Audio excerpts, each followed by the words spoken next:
Hello friends, welcome to your channel AY study easy learning. Friends, हम लोग जो है हिस्ट्री की टेस्ट सीरीज कर रहे हैं, जो कि पीसीएस, आरओ, आरओ वीडियो और भी जो वनडे एग्ज़ाम्स होते हैं उनके लिए काफ़ी हेल्पफुल है ये टेस्ट सीरीज। तो फ्रेंड्स, चलिए जो आज का क्वेश्चन है उसे हम लोग देखते हैं। क्वेश्चन है, जलियांवाला बाग हत्याकांड की जाँच के लिए बनाई गई समिति का नाम था। तो बताना है कि समिति का नाम क्या था। तो ऑप्शन है Hunter commission, Simon commission, Lithgow commission, remand commission.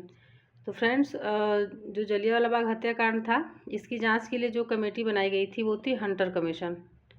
तो इसका जो आंसर हो जाएगा वो हो जाएगा हंटर कमीशन जो है। ब्रिटिश सैन्य अधिकारी जनरल डायर ने 13 अप्रैल 1919 को जलियांवाला बाग में एकत्रित निहत्थे लोगों पर अंधाधुंध गोलियां चलाई थी। उसकी जांच के लिए एक कमेटी का गठन हुआ था। उसके अध्यक्ष जीसी हंटर थे। बाद में इस कमीशन ने जनरल डायर को निर्दोष करार दिया था। ये डेट याद रखिएगा कि कब हुआ था। तो 13 अप्रैल 1919 को हुआ था। चलिए नेक्स्ट क्वेश्चन देखते हैं अब हम लोग। भारतीय राष्ट्रीय कांग्रेस एवं मुस्लिम लीग के बीच प्रसिद्ध लखनऊ समझौता हस्ताक्षरित हुआ था। तो बताना है कि कब हस्ताक्षरित हुआ था। ऑप्शन है 1912 में, 1914 में, 1916 में, 1918 में। तो फ्रेंड्स बताइए क्या होगा इसका आंसर। इसका आंसर हो जाएगा 1916 में। जो लखनऊ समझौता हुआ था वो जो है 1916 में हुआ था। भारत में संवैधानिक सुधारों के लिए एकीकृत योजना बनाई जा सके, इसके लिए 1916 में कांग्रेस एवं मुस्लिम लीग के बीच समझौता हुआ। इसमें कांग्रेस द्वारा मुसलमानों के लिए प्रथम बार पृथक निर्वाचक मंडल की मांग को स्वीकार कर लिया गया था। लखनऊ अधिवेशन की अध्यक्षता जो है वो अंबिका चरण मजूमदार ने की थी। ये पूछता है, ये याद रखिएगा, किसने की थी? अंबिका चरण मजूमदार ने की थी। चलिए अब नेक्स्ट क्वेश्चन देखते हैं हम लोग की क्या है। मुस्लिम लीग के किस अधिवेशन में जिन्ना ने दो राष्ट्रों के सिद्धांत को प्रतिपादित किया था? तो ऑप्शन है अमृतसर अधिवेशन 1919, इलाहाबाद अधिवेशन 1930, लखनऊ अधिवेशन 1937, लाहौर अधिवेशन 1940। तो फ्रेंड्स बताइए क्या होगा इसमें इसका आंसर। इसका आंसर हो जाएगा लाहौर अधिवेशन 1940। इसी में जो है जिन्ना ने दो राष्ट्रों के सिद्धांत को प्रतिपादित किया था। मुस्लिम लीग के लाहौर अधिवेशन 1940 में मोहम्मद अली जिन्ना के द्विराष्ट्र सिद्धांत को मान्यता दी गई थी। इस अधिवेशन में पृथक मुस्लिम राज्य के निर्माण प्रस्ताव में पाकिस्तान शब्द का उल्लेख नहीं था। ये याद रखना है कि ये जब पारित हुआ था तो इसमें जो है पाकिस्तान शब्द का उल्लेख नहीं किया गया था। चलिए फ्रेंड्स, अब हम लोग नेक्स्ट क्वेश्चन देखते हैं। 1905 में सर्वेंट्स ऑफ इंडिया सोसाइटी की स्थापना कहाँ हुई थी? तो ऑप्शंस हैं कोल्हापुर में, सतारा में, सूरत में, पुणे में। तो बताइए क्या होगा इसका आंसर। इसका आंसर हो जाएगा पुणे में। 1905 में सर्वेंट्स ऑफ इंडिया सोसाइटी की स्थापना जो है वो पुणे में हुई थी। ये भी याद रखिएगा, पूछता है कि सर्वेंट्स ऑफ इंडिया सोसाइटी की स्थापना कब हुई थी। तो ये 1905 में हुई थी। ठीक है। गोपाल कृष्ण गोखले ने 1905 में पुणे में भारत सेवक मंडल, इसे ही जो है सर्वेंट्स ऑफ इंडिया सोसाइटी बोलते हैं, की स्थापना की। इस सोसाइटी ने श्रीनिवास शास्त्री, जीके देवधर, पंडित हृदयनाथ कुंजरू, एनएम जोशी जैसे महान समाज सेवक पैदा किए थे इसी सोसाइटी ने। चलिए अब नेक्स्ट क्वेश्चन देखते हैं हम लोग। भारत में महालवाड़ी भू राजस्व व्यवस्था की शुरुआत किसने की थी? तो ऑप्शन है Lord Cornwallis, Warren Hastings, Holt Mackenzie, Thomas Munro. तो बताइए क्या होगा इसका आंसर। इसका आंसर हो जाएगा हाल्ट मैकेंजी। हाल्ट मैकेंजी ने जो है महालवाड़ी भू राजस्व व्यवस्था की शुरुआत की थी।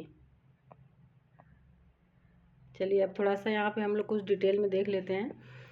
स्थायी बंदोबस्त जो है ये 1790 में कॉर्नवालिस ने 10 वर्षीय भू राजस्व लागू किया, जिसे स्थायी बंदोबस्त के नाम से जाना गया। तो कब लागू किया गया था? 1790 में कॉर्नवालिस द्वारा। यह व्यवस्था बंगाल, बिहार, उड़ीसा, उत्तर प्रदेश के वाराणसी तथा उत्तर कर्नाटक के क्षेत्रों में लागू की गई थी। तो ये पूछता है कि कहाँ कहाँ पे लागू की गई थी, तो ये भी ध्यान रखिएगा। इसमें भारत का 19% हिस्सा शामिल था। स्थायी बंदोबस्त जो है 1793 में लागू हुआ था। तो शुरू कब हुआ था? 1790 में जो है इसको लागू किया गया था। 1790 में जो है भू राजस्व व्यवस्था लागू किया गया, इसे स्थायी बंदोबस्त के नाम से जाना गया था। और ये पूरी तरह से जो है 1793 में लागू किया गया था। रैयतवाड़ी जो है इसका जन्मदाता कौन था? टॉमस मुनरो और कैप्टन रीड। ठीक है, कैप्टन रीड और टॉमस मुनरो को जो है इसका जन्मदाता कहा जाता है।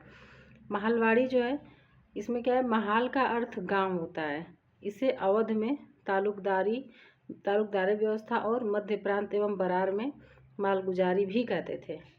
ठीक है, तो ये भी ध्यान रखिएगा, ये भी काफ़ी इम्पोर्टेंट है, कभी कभी पूछ देता है अंतर क्या है इन सब में। चलिए अब नेक्स्ट क्वेश्चन देखते हैं। किस वायसराय को भारतीय राष्ट्रवाद का उत्प्रेरक कहा गया है? तो ऑप्शंस हैं Lord Canning, Lord Dalhousie, Lord Curzon, Lord Minto. तो बताइए क्या होगा इसका आंसर? इसका आंसर हो जाएगा लॉर्ड कर्जन। ठीक है, लॉर्ड कर्जन जो है, कर्जन को क्या कहते थे? भारतीय राष्ट्रवाद का उत्प्रेरक कहा गया है इसे। भारतीय राष्ट्रवाद का उत्प्रेरक लॉर्ड कर्जन को कहा गया है क्योंकि उसके 1905 में बंगाल विभाजन जैसे कार्यों से फूट डालो और राज करो की नीति मजबूत हुई। और क्या हुआ था? बंगाल विभाजन को रद्द करने तथा सांप्रदायिक निर्वाचन जो कि 1909 के अधिनियम से आया था आदि गतिविधियां हो गई थी। तो इसलिए जो है लॉर्ड कर्जन को ऐसा कहा जाता है। चलिए नेक्स्ट क्वेश्चन देखते हैं हम लोग। किसने हाथ से बुने हुए खादी के वस्त्र पहनकर शाही दरबार में भाग लिया था? जो शाही दरबार 1877 में लगा था उसमें भाग लिया था। गणेश वासुदेव जोशी, एम.जी. रानाडे, रविन्द्रनाथ टैगोर, बालेंद्र नाथ टैगोर। तो बताइए फ्रेंड्स क्या होगा इसका आंसर? इसका जो आंसर है ये हो जाएगा गणेश वासुदेव जोशी। गणेश वासुदेव जोशी हो जाएगा इसका आंसर। महाराष्ट्र के समाज सुधारक और सामाजिक कार्यकर्ता गणेश वासुदेव जोशी ने स्वदेशी वस्तुओं के उत्पादन पर बल दिया और 1877 ईस्वी में शाही दरबार में स्वयं के हाथ से बुने खादी के वस्त्र पहनकर गए थे। तो ये थोड़ा सा नया है और काफ़ी इम्पोर्टेंट क्वेश्चन है। चलिए अब हम लोग नेक्स्ट क्वेश्चन देखते हैं। माउंटबेटन योजना प्रस्तुत की गई थी तो कब की गई थी? तो ऑप्शंस हैं 3 जून 1947 को, 13 जून 1947 को, 13 जुलाई 1947 को, 3 जुलाई 1947 को। तो बताइए इसका क्या होगा आंसर? इसका आंसर हो जाएगा 3 जून 1947 को की गई थी माउंटबेटन योजना प्रस्तुत की गई थी। 20 फरवरी 1947 को एटली ने हाउस ऑफ कॉमन्स के समक्ष बयान दिया कि जून 1948 तक अंग्रेज भारत छोड़ देंगे। किसने दिया था? एटली ने। माउंटबेटन द्वारा तैयार की गई भारत विभाजन की योजना को माउंटबेटन योजना के नाम से जाना जाता है। चलिए नेक्स्ट क्वेश्चन देखते हैं। नेहरू रिपोर्ट किसने तैयार की थी? नेहरू रिपोर्ट। तो ऑप्शंस हैं ब्रजलाल नेहरू, जवाहरलाल नेहरू, मोतीलाल नेहरू, राजेश्वरी नेहरू। तो फ्रेंड्स इसमें जो नेहरू रिपोर्ट जिसने तैयार की थी वो थे मोतीलाल नेहरू। किसने तैयार की थी? मोतीलाल नेहरू जी ने तैयार की थी। साइमन कमीशन जो कि 1927 में आया था के प्रत्युत्तर में नेहरू रिपोर्ट ये 1928 में तैयार की गई थी जिसमें भारत के नए डोमिनियन संविधान का खाका तैयार किया गया था। इसे तैयार करने वाली सर्वदलीय समिति के अध्यक्ष कौन थे? मोतीलाल नेहरू थे और जवाहरलाल नेहरू जो है इसके सचिव थे। तो ये भी पूछता है कि सचिव कौन थे इस रिपोर्ट के? तो जवाहरलाल नेहरू थे। चलिए फ्रेंड्स आज के इस वीडियो का लास्ट क्वेश्चन देखते हैं कि क्या है।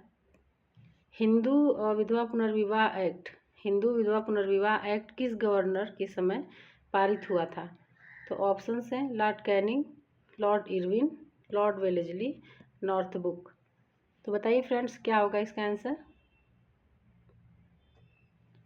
इसका आंसर हो जाएगा लॉर्ड कैनिंग। ठीक है, लॉर्ड कैनिंग के टाइम पे जो है वो हिंदू विधवा पुनर्विवाह एक्ट जो है क्या हुआ था? पारित हुआ था। तो हिंदू विधवा पुनर्विवाह एक्ट 1856 में पारित हुआ था। ये भी डेट, ये जो सन है इसको याद रखिएगा, 1856 में पारित हुआ था। इस समय भारत का गवर्नर जनरल कौन था? लॉर्ड कैनिंग था। इस एक्ट के तहत विधवा महिलाओं को पुनर्विवाह की अनुमति मिली थी। तो एक बहुत ही बड़ा काम हुआ था हमारे देश में। तो फ्रेंड, ये था हमारा आज का क्वेश्चन। उम्मीद है आप लोगों को ज़रूर पसंद आए होंगे। तो फ्रेंड्स, अब हम लोग मिलते हैं नेक्स्ट वीडियो में। वीडियो देखने के लिए बहुत बहुत धन्यवाद।